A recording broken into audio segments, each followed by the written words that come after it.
Hello friends, अपना blog Soni में आप लोगों का स्वागत है। मैं पूजा करने वाली हूँ और मैं ये पुष्प की थाल दिखा रही हूँ जो इस तरीके से सजाई हुई है।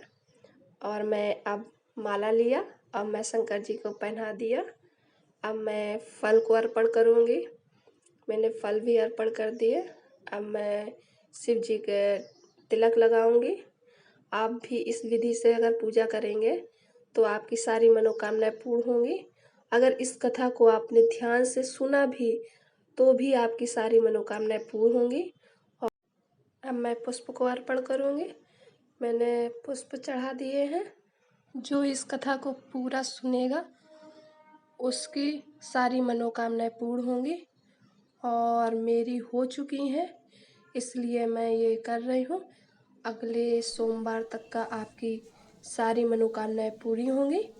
आप भी कुछ मांग के देख लेना, शिव जी पक्का देंगे। अब मैं कथा प्रारंभ करती हूँ। सोमवार व्रत कथा। संपूर्ण सोमवार सौम्य प्रदोष तथा 16 सोमवार व्रत कथा। सोमवार का व्रत चैत्र, वैशाख, श्रावण, मार्गशीर्ष, कार्तिक मास में आरंभ किया जाता है। साधारणतया श्रावण मास में सोमवार व्रत का अधिक प्रचलन है, तो उस दिन से सोमवार व्रत आरंभ करना चाहिए। व्रत रखने वाले स्त्री पुरुष को चाहिए कि सोमवार को प्रातः काले तिल का तेल लगाकर स्नान करें, विधि पूर्वक शिव जी का पूजन करें। मम क्षेम स्थैर्य विजय आरोग्य ऐश्वर्या वर्ध्यर्थ सोमव्रतम करिष्यसि से संकल्प करके शिव पूजन करें। ओम नमो 10 भुजाय त्रिनेत्रिय से ध्यान करें अथवा नमः शिवाय से शिव जी का, ओम नमः शिवाय से उमा पार्वती जी का षोडश उपचार पूजन करें। इन्हीं मंत्रों का सत्य अनुसार जप और हवन करें। फिर किसी पुष्पोद्यान में जाकर या घर पर ही एक समय भोजन करें। इस प्रकार से सोमवार के व्रत को 16 सोमवार तक करें, फिर उद्यापन करें। इस व्रत के प्रभाव से मानवों को सभी प्रकार के सुखों की प्राप्ति होती है। ग्रहण आदि में जप, ध्यान, हवन, उपासना आदि, दान आदि सत्कार्य करने से जो फल मिलता है वही सोमवार के व्रत से मिलता है। चैत्र मास में सोमवार व्रत फल चैत्र मास में गंगा जल से सोमनाथ के स्नान कराने के समान, वैशाख में अश्वमेध यज्ञ के समान, भाद्रपद में संवत्स गोदान के समान, आश्विन में सूर्य ग्रहण के समय कुरुक्षेत्र में रस धेनु गुड़ धेनु के दान समान, कार्तिक में चारों वेद ज्ञाता 4 ब्राह्मणों को 4 घोड़े जुते हुए रथ दान के समान, मार्गशीर्ष में चंद्र ग्रहण के समय काशी आदि तीर्थ में जा गंगा स्नान जप दान के समान, पौष में अग्निष्टोम यज्ञ के समान, माघ में गाय का दूध व गन्ने के रस से स्नान कर ब्रह्म आदि निमित्त के समान, फागुन में सूर्यादि ग्रहण के समान गोदान समान फल प्राप्त होता है। श्रावण में केदारनाथ का ब्रह्म कमल से पूजन दर्शन अर्चन तथा केदार क्षेत्र में निवास का विशेष स्थान है। इससे भगवान शंकर की प्रसन्नता और शिव सायुज्य प्राप्ति होती है। सोमवार व्रत कथा। एक साहूकार बहुत धनवान था। उसको धन आदि किसी बात की कोई कमी नहीं थी, परंतु पुत्र न होने के कारण वह अत्यंत दुखी था। वह इसी चिंता में रात दिन रहता था और इसीलिए वह पुत्र की कामना के लिए प्रति सोमवार को शिव जी का व्रत और पूजन किया करता था। सायंकाल को शिव जी के मंदिर में जाकर दीपक जलाया करता था। उसके इस भक्ति भाव को देखकर एक समय श्री पार्वती जी ने शिवजी महाराज से कहा कि हे महाराज, यह साहूकार आपका अनन्य भक्त है और सदैव आपका व्रत और पूजन बड़ी श्रद्धा से करता है, अतः इसकी मनोकामना पूर्ण करनी चाहिए। शिव जी ने कहा कि पार्वती जी, यह संसार कर्म क्षेत्र है। जैसे किसान खेत में जैसा बीज बोता है वैसा ही फल काटता है, उसी तरह इस संसार में जो अत्यंत आग्रह से कहा कि महाराज, जब यह आपका ऐसा भक्त है और यदि इसको किसी प्रकार का दुख है तो उसको अवश्य दूर करना चाहिए, क्योंकि आप तो सदैव अपने भक्तों पर दया करते हैं, उनके दुखों को दूर करते हैं। यदि आप ऐसा नहीं करेंगे तो मनुष्य क्यों कर आपकी सेवा व्रत पूजन करेंगे। पार्वती जी का ऐसा आग्रह देख शिवजी महाराज प्रसन्न होकर कहने लगे, हे पार्वती, इसके कोई पुत्र नहीं है। इसी पुत्र चिंता से यह बहुत दुखी रहता है। इसके भाग्य में पुत्र न होने पर भी मैं इसको पुत्र की प्राप्ति का वर देता हूँ, परंतु वह पुत्र केवल 12 वर्ष तक ही जीवित रहेगा। इसके पश्चात वह मृत्यु को प्राप्त होगा। इससे अधिक मैं और कुछ इसके लिए नहीं कर सकता। यह सब बात साहूकार सुन रहा था। इससे उसको ना कुछ प्रसन्नता हुई और ना कुछ दुख हुआ। वह पूर्ववत वैसे ही शिवजी महाराज का सोमवार का व्रत और पूजन करता रहा। कुछ समय व्यतीत हो जाने पर साहूकार की स्त्री गर्भवती हुई और 10वें महीने में उसके गर्भ से अति सुंदर पुत्र की प्राप्ति हुई। साहूकार के घर में बहुत खुशी मनाई गई, परंतु साहूकार ने उसको केवल 12 वर्ष की आयु जानकर अधिक प्रसन्नता प्रकट नहीं की और न ही किसी को भेद बताया। जब वह 11 वर्ष का हो गया तो उस बालक की माता ने उसके पिता से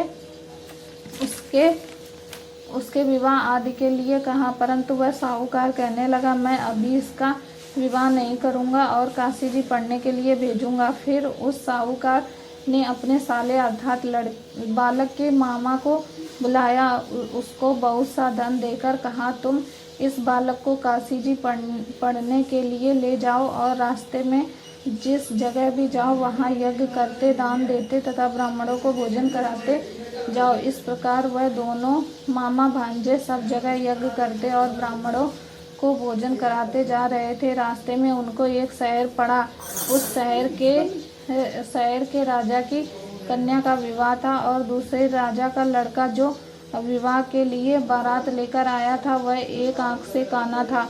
लड़के के पिता को इस बात की बड़ी चिंता थी कि कहीं वर को देख कन्या के माता पिता विवाह में किसी प्रकार की अड़चन पैदा न कर दें। इस कारण जब उसने अति सुंदर सेठ के लड़के को देखा तो मन में विचार किया कि क्यों न दरवाजे के समय पर इस लड़के से वर का काम ले लिया जाए। ऐसा विचार कर राजा ने उस लड़के और उसके मामा से कहा तो वह राजी हो गए और साहूकार के लड़के का स्नान आदि करा, वर के कपड़े पहना तथा घोड़ी पर चढ़ा दरवाजे पर ले गए और बड़ी शांति से सब कार्य हो गए।